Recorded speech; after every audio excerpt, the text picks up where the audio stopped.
this video I'm going to show you how to turn off adapted triggers on your PS5 controller.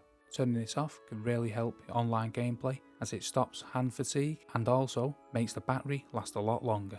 First, what you want to do is head up to the top and come across to settings. Now on the settings you want to come down to accessories. And here you want to come down to controller. Now from here you can turn everything either off or down. So vibration intensity, trigger effect intensity, brightness of the controller indicators. Turning down the brightness on the controller is ideal for when you're in a dark room. It gives you less distractions.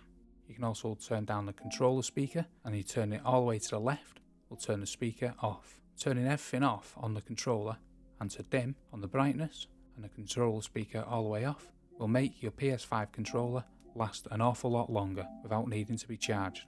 I hope that video was helpful, and if it was, please hit the like button below, hit the subscribe, and thanks for watching.